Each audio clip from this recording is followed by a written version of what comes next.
Welcome to Mind Over Matter, and today it's my pleasure to welcome Dr. Roger Gray, who is the Medical Director for the Adult Inpatient Services at Caritas Norwood Hospital, a psychotherapist, and we're going to talk today about psychotherapy. So maybe you could begin by kind of giving us a little historical overview. What is psychotherapy? And then we'll kind of put it into today's context. Okay. Well, first of all, thank you for inviting me. It's my pleasure. Pleasure to be here. Psychotherapy, as we know it today, really started about 100 years ago with Sigmund Freud, who began to explore the emotional aspects of what seemed to be physical illnesses. That's how it came about. He was actually a neurologist initially, and was interested in patients who had physical symptoms, but there was no physical explanation that he could find. And so what he set about doing was talking to them and finding out about their lives. And as he explored this, lo and behold, he found out that some people got better. So that was really the initiation of what has been called the talking cure. That was just about 100 years ago, actually. And interestingly enough, and I think it's important to note, especially in light of how things have progressed today, Freud also identified that some of the major illnesses that human beings suffer with also have a biological basis to it. Problems like depression, he predicted would be treated with a pill. So this was a long time before anybody developed a pill. I think it's just important because we'll, in fact, later in the program talk about the integration of psychotherapy and pharmacotherapy. At any rate, he set about exploring the impact of the unconscious. And you know, as you and I had talked a little bit about this before we started, one of my goals in this is to make the idea of psychotherapy more comfortable to people. Sometimes people hear about it and it's intimidating or off-putting or insulting, and my goal here is to make this more user-friendly, more understandable, less mysterious process. But I think that part of the mystery of it is that, in fact, 100 years ago, people were really, in fact, mystified, put off, and frightened by it because of some of the ideas that Freud came up with, namely that people have thoughts and feelings that they're not aware of and yet have enormous impact on how they behave. So out of that grew a whole movement that looked at what are the different things that kind of impact how we feel, how we think, how we behave.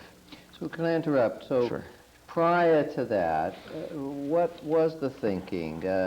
You'd have a physical problem, no physiologic understanding was forthcoming. So what were people then concluding before Freud suggested talking and Freud postulated the existence of the unconscious? What was the thinking before that? Well, I'm not an academic historian in this area, so I can give you a partial answer to that. I think the thinking was that people were a burden, because what would happen was that the problems would become a behavioral problem, and they would be dealt with in a behavioral way, so that there was a lack of any kind of comprehension that this could be a solvable problem. So sometimes it was conceptualized as, well, it was treated behaviorally. So if the behavior was so difficult that somebody couldn't live in society, then in fact that's what would happen. People would be isolated. You know, if the family is particularly well-to-do, the family member might be kept away in the back of you know, castle or what have you. Other times people were locked in institutions which I think is an interesting perspective, because I think problems that today are treated with psychotherapy and medication that, allow people to go about having a normal life 100, 150 years ago really was a catastrophe. Okay. So it really was a giant step forward, though, the suggestion that wrapped up in symptoms was some reflection of a person's history, their story. Correct. The sharing of which could be therapeutic. Exactly. I think that part of what happened was that there was now hope, whereas before there really hadn't been any hope. There were different ways of coping with, behaviors, but there was no hope for change, no hope for somebody actually having a life. So Freud introduced something that had never really been there before. So he had different theories, and probably much to his regret, I'm only guessing since he's been gone for about 70 years now, but some of his thinking somehow got frozen in place, as if people thought that one idea was the essence of what he was talking about. In particular, what I'm referring to is that he's often thought of in a kind of stereotyped way as being only interested in sexuality, which was not the case, and he really had evolving ideas about the impact of how people experience their own humanity. But that certainly sells more movies and books. At any rate, he really began to help people think about how the human experience is a developmental process. One of the ways in which I think some of his thinking I guess was added on to by others after him, and I'm thinking particularly of Erik Erikson, the psychologist. Freud's thinking in terms of developmental issues kind of got us up through ages 5, 6, 7. And what Erikson started to think about was that they're really emotional tasks that we all have at every stage of our life. And that, indeed, as Freud had talked about, we build on past experiences. But Erikson really expanded it, helped us to look at the whole lifespan. What happened was that Freud was really a revolution. I mean, it was a way of looking at human experience that really hadn't been done in that kind of organized, formal way before. And it created a huge reaction. Some people thought this was absolutely miraculous, and other people thought this was the worst thing that had ever been written or spoken. Because of the sexual theories? Particularly because of the sexual theories. People were really put off by that. So different schools of thinking developed over the years, really out of Freud's thinking, which was the original psychoanalytic school of thinking. But Carl Jung came along with his ideas about archetypes and how people fall into different patterns based on the global human experience, and there was a kind of spiritual quality to that. So there have been lots of different schools of philosophy, and as often happens in new movements, there was lots of fighting about this. And I think it's important in the context of psychotherapy 180, 70, 60, or 50 years ago, that we've really developed beyond that in a lot of ways, that there's now a much healthier integration of a lot of these different ideas, pulling together, for instance, behavioral thinking, which was a much newer approach. So that there have been a lot of different approaches, but nonetheless, they all come down to talking, the experience of sharing one's thoughts and feelings with another human being. And the goal of that is basically to feel better. People get into therapy because something's wrong. So one of the ways in which these different theories are important is that they can influence what approach one takes to solving a problem. I was thinking about how to present this last night, and it got me thinking about a story that I had read, I think in about the 8th grade, Jack London's story, To Build a Fire. I went online and reread it for the first time in several years and discovered I had now distorted it a fair amount to my own liking. Nonetheless, I'll go with the 3rd version. He actually wrote 2 versions of it. But it's a story about an explorer in the Klondike up in Alaska, and he is out in the wilderness alone with his dog, and he has to get to safety. And he's ignored all sorts of warning signs about how cold it is, and he's not really prepared. And in the longer version, which was really much more satisfying to read, there are really descriptions of how he's caught up in this kind of macho battle with himself. He's going to prove to the old-timers who advised him not to go out in the weather, if the thermometer was below 50 degrees, about a minute. Okay. So at any rate, he ignores lots of signs and, of course, ends up not making it. And actually, this will kind of let us move into the next section of this, but the kinds of mistakes he makes, and if one could be a psychotherapist kind of looking over him and saying, hey, you're missing this information, or you're ignoring this information, and why are you doing that? Those are the ways in which these different approaches, I think, are important in terms of how people learn to solve problems, which is ultimately the goal of psychotherapy, is to learn how to solve a problem, which is the reason that people get into therapy, because something isn't right, something doesn't feel comfortable. So how that happens, we'll pick up on the story in the next So I quarter. can, we'll have to take a break, but I can basically, if you're my therapist, I can kind of maybe solve over again problems that somehow impact on today but really originated in an earlier time in my life? Yes. Okay. Yeah. Well, maybe we'll talk about that as soon as we take a break, but we will take a break. Thank Okay. you. Great.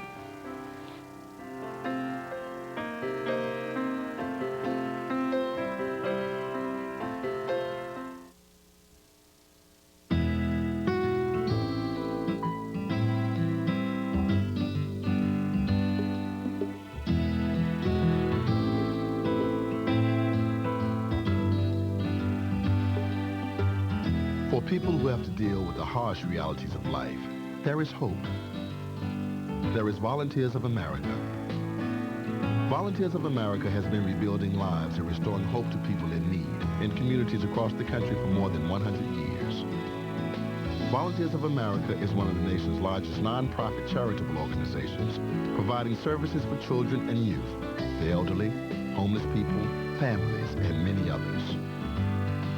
We serve the emotional, physical, and spiritual needs of more than 1.5 million people a year. Find out how you can help. Call 1-800-899-0089 today. Volunteers of America. There are no limits to caring.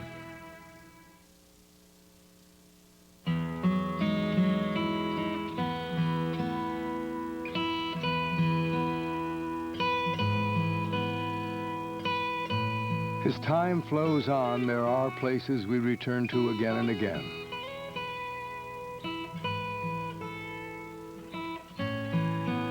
Places that comfort us with their serenity.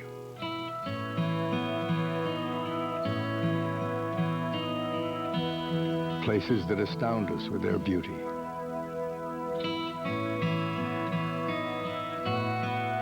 Places where our memories come to life. Precious places, timeless places, places that with your help can endure forever. I'm Paul Newman. Help the Nature Conservancy save the last great places around the world.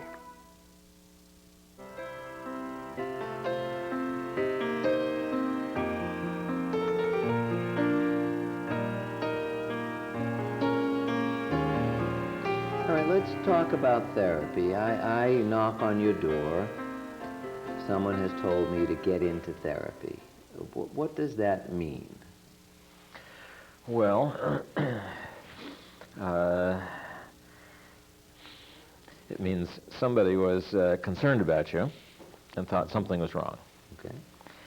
Now, where we go from there depends in part on what your approach is at this point. For instance, if you're there because somebody has said, if you don't get into therapy, I'm going to break up with you. You're now getting into therapy under some duress, which doesn't mean that it can't be helpful. It just means that there is a bit of a speed bump as you walk through the door, because who likes to be pushed around? So, on the other hand, if somebody has said, you really seem to be not your old self, you're not enjoying things the way you used to, or you don't seem to have the energy you used to, and I'm worried about you, and I think it would be helpful, and why don't you, go get some help? Well, that's not under duress. That's with some encouragement, and perhaps they're saying that to you kind of rang a bell, and you said to yourself, that's right. These last 5 months I just haven't been myself, and so that's what brings you in the door. And so where we go from there is to sit down and really take a history of it, kind of look at what's been the process. So you're apt to tell me that you'd been doing fine, enjoying work, love to play racquetball once a week, and like music, and somehow in the last we'll make up a story as we go, which is obviously what I'm doing. Let's frame the story this way. It's really been about the last, you're not sure exactly, about the last 3-4 months, you say to me. And so we'll explore kind of what are the manifestations of things not being right. Well, maybe that you're doing okay at work, you're functioning perfectly effectively, but there isn't the same pleasure to it. You kind of go home and you're a little bit more tired. There are no complaints from the boss at work or colleagues, but somehow you just go home and you're a little bit tired out, more tired than usual. And maybe your sleep is a little bit off. Occasional nightmares, maybe not. Appetite is okay, haven't lost any weight. And you say, I don't know what happened. I mean, things are okay at home, the kids are fine, marriage is fine, boss is happy with me. In fact, I got a raise. I don't know what the deal is. So we start to get a little bit more specific about when things went awry. And, now that I think about it, it was kind of late September. So we start to think about it a little more. And we start talking about late September, which, in fact, is, as we were just talking, was a horrible time in our country's history. And so you say, yeah, that September 11th really did throw me for a loop, and it somehow seems since then. In fact, I find that I've been thinking about the days that I had in the military, back in the Korean War. I'm making you older than giving you more years than that's okay. you're entitled to. But back in the Korean War, it sort of made me think about that. In fact, I started to have dreams about it. And it's really been since then. So as we explore it further, we start to identify, in fact, that September 11th brought up a lot of feelings that, are surprising, and memories. It perhaps brought up memories of being in the military, and the story is, in fact, very real in terms of, what I've seen in the last few months. And one of the, and part of why I bring it up is it's a good way of demonstrating a few things. One is that sometimes we're affected by things that we're just not sure what it is, but we're really affected. Mm-hmm. And that's sort of Freud's contribution, that we have an unconscious, that we have parts of ourselves that we're just not aware of. And the next thing it brings up is the role of trauma, which probably is an area that Freud really underestimated in terms of its impact. So in fact, what I have been hearing from people has been the reliving, in terms of memory, of experiences that were really traumatic. People talking about a war experience that was horrible, and which, in fact, may have left them with a lot of guilt or regret or shame. And, this is, I think, fairly common after, especially war traumas, and especially, I think especially in our culture. There's a tendency for people to just kind of want to push that stuff aside.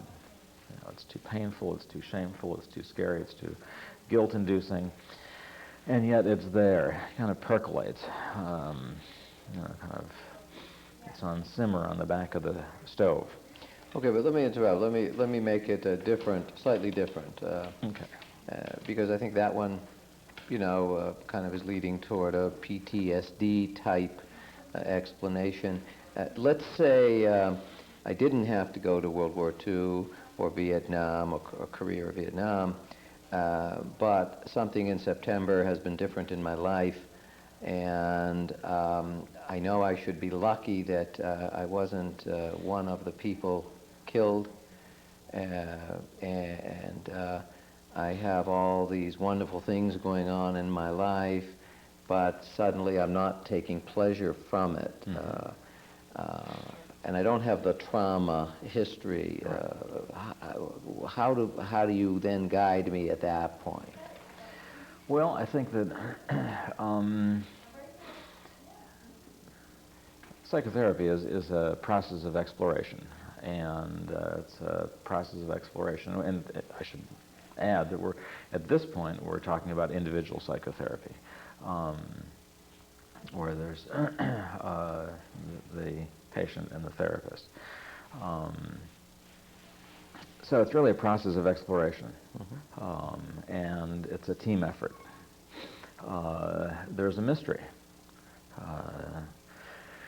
You point out that, as you sort it through, yes, part of what you're left with after this catastrophe is a feeling of,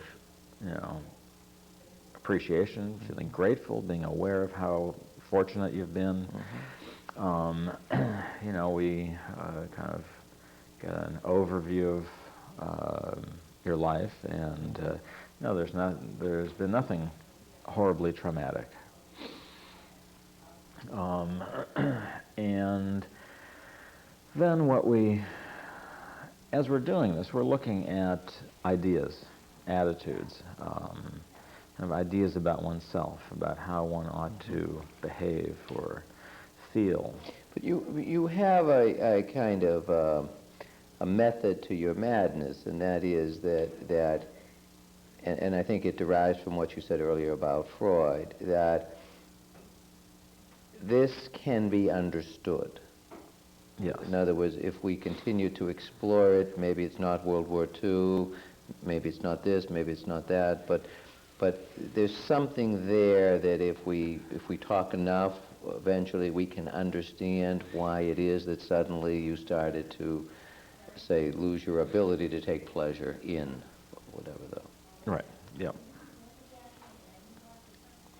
And so, yeah, I mean, that's absolutely correct, that there is I think that was Freud's contribution, was that the capacity to understand oneself, the capacity, the experience of being understood, had the potential of being life-changing. So that is the goal of exploring one's life. And as my prospective therapist, you're basically committed to the idea that you can help us together in a collaboration, really, sort of understand what it was. Well, let me put it differently. What vulnerabilities I brought to September 11th, but why it is now after September 11th that suddenly my life, untouched by it directly, seems indirectly to have been touched by it, that we can kind of work that out and understand it. That's correct. Give another example, and maybe you could respond to it before we take a break. A woman who's very depressed, she's at midlife, she's kind of alone. I happen to be seeing her for the third time on her birthday, and of course I wish her a happy birthday. I asked her how is she going to celebrate her birthday, and she said, all by myself. I think I will go home, have a cup of tears, and go to bed. How would you respond to that? Well,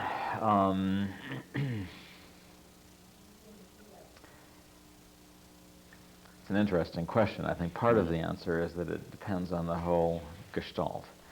I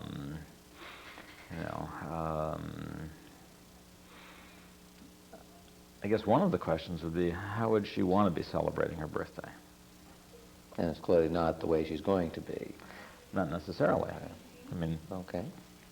Perhaps her response is that this is what I want to do, and people have offered to take me out to dinner and whatever, and I don't want that.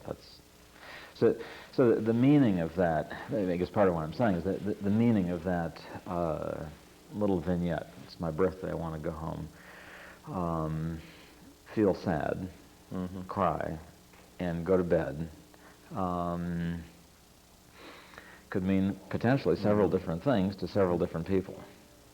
So I think, again, part of the work is to explore what's the meaning for that individual person. Okay. So fair to say, though, that there's something about the birthday that's triggering a sadness. Right. Okay. So her birth and sadness are kind of linked, and I guess the job of the therapist would be to try to figure out, kind of what that link is. What the link is and what she wants. Okay. Well, we'll take a break, and the time goes by too quickly. And maybe what we could do is pick up on kind of the types of therapy. In other words, we can take this woman, or we can take this man, take any other example, and maybe see how that could be approached by different styles or different kinds. So we'll take a break. Okay. Thank you. It does go quickly.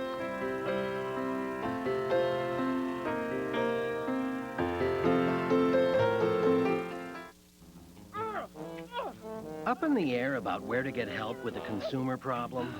Like that stubborn refrigerator you just bought. And all your appliance dealer does is give you the cold shoulder. What about that window? You still haven't straightened it out with your contractor. Oh, and telemarketers who won't stop calling. Hello, have I got a deal for you today? Come on, pick up.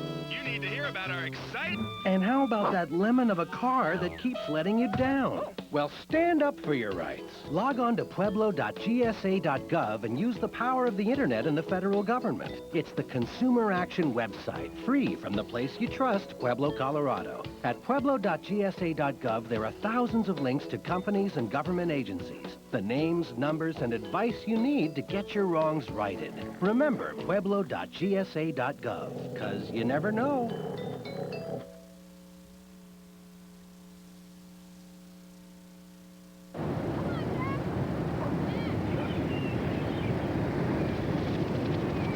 This is me. And my mom and dad. And my big brother, Alex. And Jack.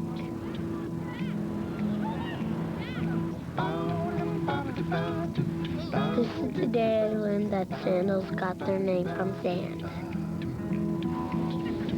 That jellyfish aren't made of jelly. That stars don't just come from the sky. That the ocean is bigger than all of us. This is the day we all got to forget I was sick.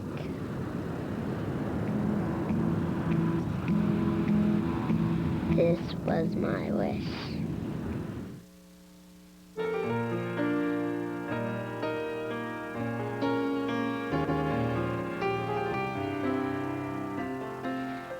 Types of therapy. Pick a clinical vignette.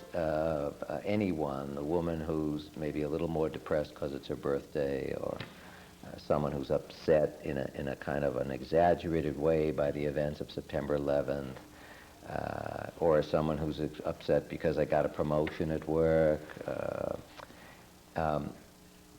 What are the different approaches that either you as a therapist might take or that different therapists might take? Because I know you want to talk a little bit about match and when therapy isn't working, and we'll do that in the last segment. But well, let's use the example of the woman who's upset about her birthday. As we kind of explore what that experience is about, we could come up with number of different scenarios. One might be that she feels undeserving about people celebrating her birthday in her life.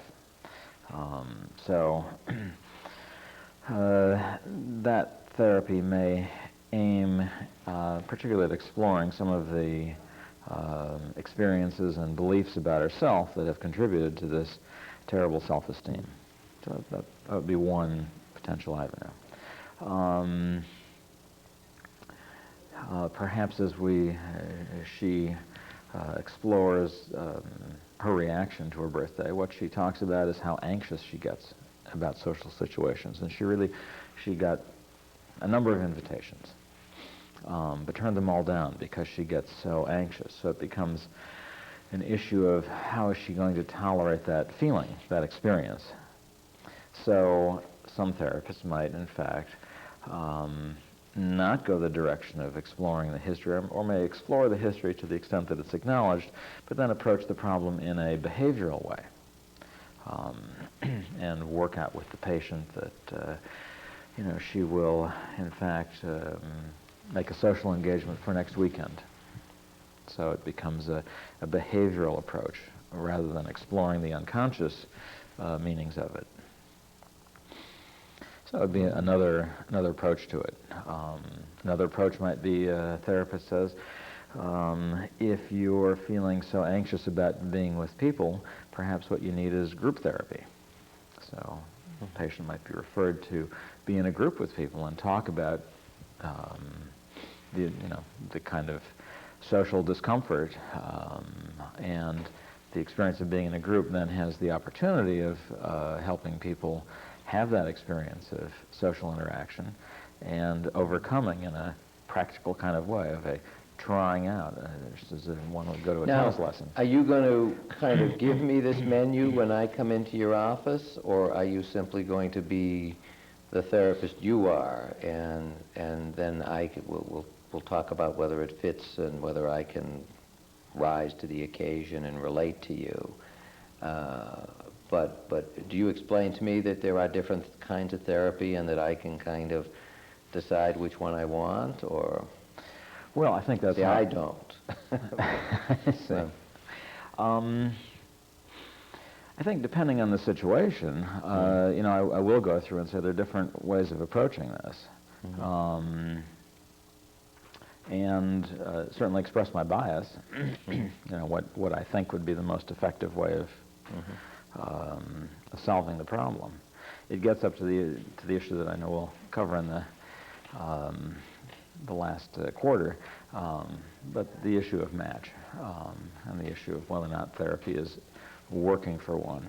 I think that also what it brings up is the obligation of the therapist to be clear with the patient if you feel that you're not making progress, if you feel that you're stuck, if the therapy is not doing what, somebody comes into therapy and I have an idea of what's wrong and what will help, and I'm proceeding, but something's not working, I have to step up to the plate and say so in some way. I have to communicate that. So there are times, in fact, that getting into the fourth quarter, but there are times, in fact, that therapists will get a consultation.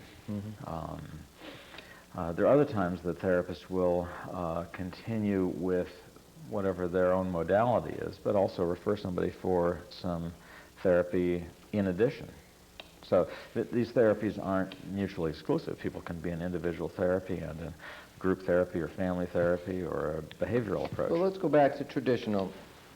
It's my birthday, I'm kind of depressed, and suddenly I say, I forgot to tell you, but after I was born, my mother became very depressed. Where do you go with that information? Well, I think we explore the history, explore what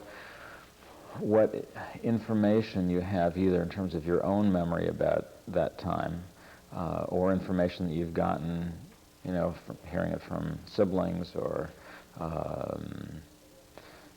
father or grandparents, that there's information. Again, it gets back to the idea where we started, that people's experiences come out of other real experiences. They're not simply random experiences. Well, Doc, growing up, I tried to cheer her up. I sort of always felt, I'm kind of sounding like Gilbert Grape, I always felt like I needed to cheer her up. What do you think that means? Well, I think it means that you were probably pretty frustrated because you kept trying to cheer her up and you couldn't. You probably felt a little resentful that you were being given that task. Okay. Maybe you were angry. And if, in fact, your mother was depressed and withdrawn, or you also felt that, again, in the realm of unconscious attitudes, that being angry at her is really terrible. How could you be angry at this poor woman who didn't ask to be depressed? And so perhaps part of what's contributing to your depression is unconscious guilt, unconscious self-rejection, that you have such a the residual of such terrible feelings. But it's 40 or 50 years later. Could I still feel responsible? Does that issue come up? It does come up. It comes up in a number of ways. One, sometimes it comes up with a sense of disbelief. This couldn't explain the problem. Other times it comes up with a sense of relief. Oh my gosh, that's been bothering me all along, and I didn't realize it. Other times it comes up as people understand other connections. So, for instance,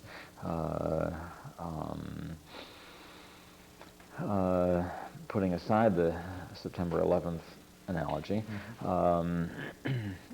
somebody comes in and his wife has had pneumonia, and she's gotten better.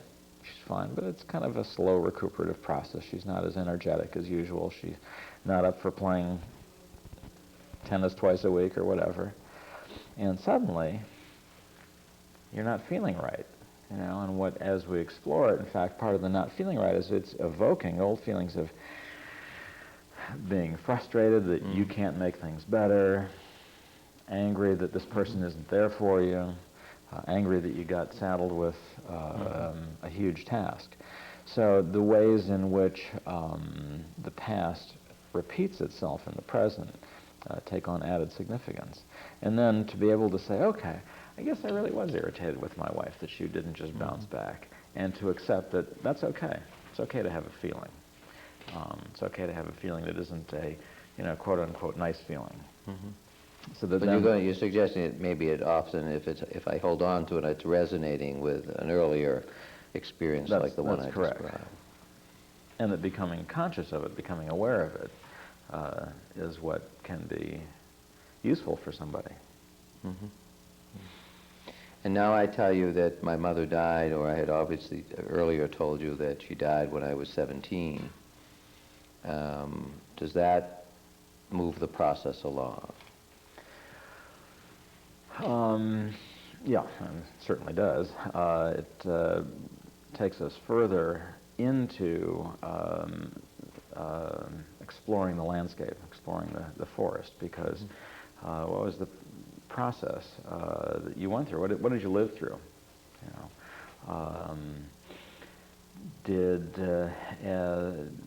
first of all, what did she die from? You know, for instance, if she died of suicide, that takes on huge meaning. Mm-hmm. You know, why didn't I stop that? You know, I knew she was depressed. I should have done this. I'm so angry at her for doing that. How can I be angry at her? If her death in some ways was connected with some other family problem, perhaps a problem in the relationship with the father, then the issue is not so much perhaps the death of the mother as the relationship with the father. So that everybody's landscape is different, and the more data we have, the more there is to understand about how somebody experienced their life and in what ways that experience is playing itself out now in the present. And also, I mean, in my own personal case, my mother was ill from the time I was 13 to the time I was 17 when she died. So my whole adolescence was colored by her surgeries, her chemos, and then obviously her demise. So it came at a kind of a developmental stage in my life where I think the impact was fairly substantial. So I obviously have spent hours talking about that too. And it's not, I mean, reassurances, I gather, don't work. I mean, for example, if I tell you I worry about being overly responsible, I'm upset about my wife's illness, using your example, but I know that's silly. How do you respond to that? And we have to take another break in about less than a minute. Okay. So I'll reserve the right to lapse over into the... Yeah, of course. But I think that we'll be here till midnight. Right. Yeah. The issue, I think, is to explore why one can't forgive oneself, rather than simply to reassure. Because part of what you're saying is that there's a lack of self-forgiveness. There's a lack of acceptance of what cognitively you may be able to say, yeah, I wasn't responsible, and yet emotionally there is that sense of responsibility. Lingers. Sure. So. All right. Well, you have the right to carry over. We'll take a break.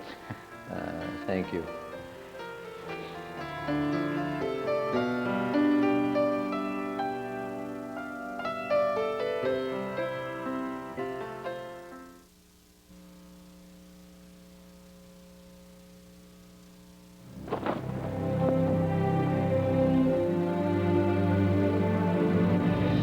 They came from every corner of the country. From small towns and big cities. But they all shared one thing in common. They belonged to a family called Marines.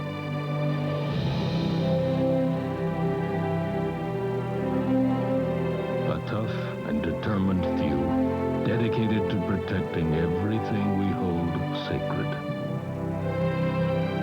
And still they come.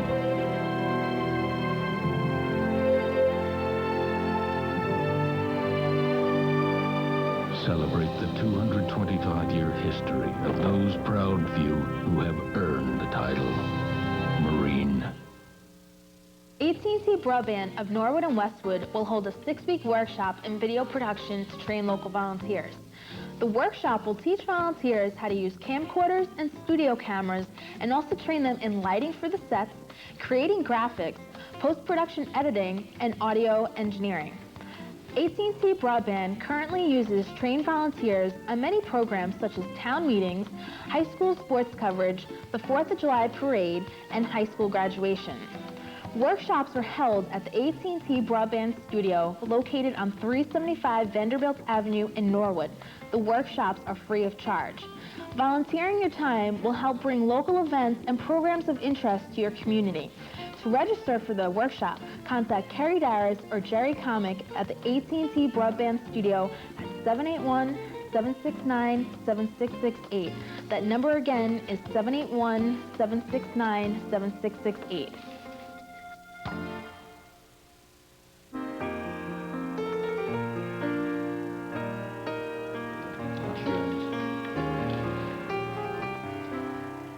All right, I'm your patient, and you seem like a reasonable guy. How do I know that we're a good match? How do I know that I've seen you twice? You ask me a lot of provocative questions. I go home, I think about the questions. I'm curious where this is going. How do I know that you're the right therapist for me? And also, how am I going to pay for it? Well, let's start with the last question. I forget who wrote the book about 10 years ago called The Last Taboo, but it was about talking about money. Well, Freud said money and sex were the two things people had the most trouble talking about. Well, he talks about sex. Whoever it was has raised money. But it's an important thing to start with because, in fact, psychotherapy is a complicated relationship, and among other things, it's a business relationship. Mm-hmm. You're hiring me. You're the employer. And so it's reasonable for you to expect that I'm going to do a reasonable job for you. Now, when you walk in, one of the things that we're going to talk about is how this is going to be paid for. Now, most people have some kind of health insurance, which in this day and age, I guess the majority, I'm not sure the exact percentages, but I would guess somewhere in the 80+%, are HMO type coverage. And that means that if you've been referred to me, that I'm one of the providers in that HMO panel, that's what it's called. So the insurance plan will pay generally for X number of visits or a certain percentage of X number of visits, and I think it's a good time to point out that it's really important for people before they get into therapy or as they're getting into therapy to really find out what the financials are, because I think one of the problems that people get into is that they get into therapy, they really start doing some hard work, they're not at a place to stop, and all of a sudden the tank is empty. And then there's a difficult point at which, because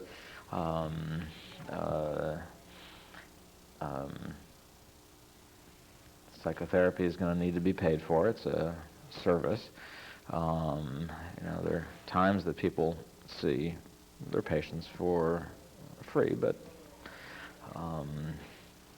that's the exception. So going in with some knowledge about what one's insurance will cover is important, and to talk about that up front. What happens, when the insurance now only covers half, or what happens when the insurance runs out? What is your fee? This is what I can afford. This is what I can't afford. Does it mean that we only meet for X number of sessions and that's it? Does it mean that we meet for X number of sessions and then we don't meet as often as we would otherwise? So anyway, it just needs to be talked about up front. Excuse me. And in fact, in part, the answer of does this feel like the right match, you're going to get a feeling for that as you bring up this question. You know, you're going to get a feeling for, do I like the way this guy talks about how we're going to handle the finances or handle the schedule or what have you. That'll give you a feeling for, can I talk with this person? But doesn't it generate also a sort of, oh, this guy doesn't really care about me, this is business, that's how he makes his living? That's always a risk, absolutely. And I think when that's there as a concern, it should be raised. I think one of the things that kind of helps to answer the first question, which is how do I know that this is the right match, is that as difficult issues come up, if they can be discussed and resolved, that helps you know that this is the right match. So for instance, you come in the first 2 sessions, you know, you feel fine, okay, it goes well, you've been able to talk about some difficult things. Well, what that tells you is that this is the right match so far. We can't predict, you know, if this will be the right match in, you know, 2 months or 4 months or 6 months, but so far that is the right match. So as psychotherapy progresses, there are times that sometimes people feel really uncomfortable with what's happening. And it is important to bring that up. And that's part of why I remind people that, you know, that you're the employer. So for instance, if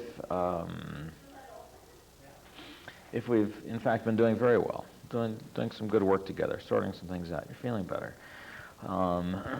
and something comes up about the bill, and it comes up at a time that just kind of hits you sideways, doesn't feel right. If what happens is you start feeling, this guy only cares about the, you know, getting paid, he doesn't care about my life. If that thought kind of stays in the back of your head and kind of keeps growing, now it becomes a huge obstruction to doing any work. If you're able to say, this is what's bothering me. You know, when you brought that up last week, you know, I felt awful about it. Again, then if things can get resolved, you can talk about it, you know, so that there's a resolution of that discomfort. Again, that tells you this is a good match. If, on the other hand, it doesn't feel like a good resolution, that tells you there's a problem. Now, does the problem exist with the therapist, the patient, the match? Where is the problem? I think that part of the work of the therapy is, in fact, to explore that, because, in fact, that may be a useful kind of disconnect. It has the potential of being useful. Well, I had one of my better sessions with this complicated young man that I've been treating for a number of years. I don't see him that often, and almost every time I say something, he would react defensively to what I said. Oh, no, you don't understand. It's better than that. At which point suddenly it occurred to me, and I said to him, you know, you don't like me very much, do you?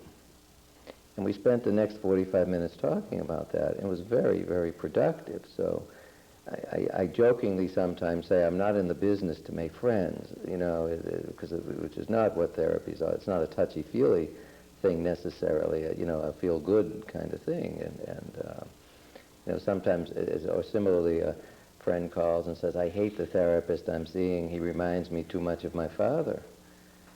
Of course, my response was, good, go back and tell him, you know, don't talk to me about bailing you out of a situation that inherently is going to be very useful to you. Right, exactly. I mean, the first example that you gave is a wonderful example of in what ways that can be a gift and liberating to be able to say to somebody that you've had a relationship with for a long time, I don't like you.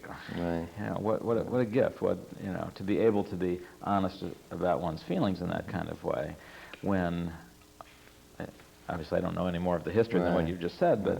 but my hunch would be that this is somebody who has not had permission historically to say what's on their mind. So that becomes, in fact, a very healing moment. Mm-hmm. But it also is built on a long relationship. Mm-hmm. You know, But I think if the issue you were suggesting, I mean, in terms of match, I mean, if I don't sense early on that you're the kind of person that's going to welcome what I have to say,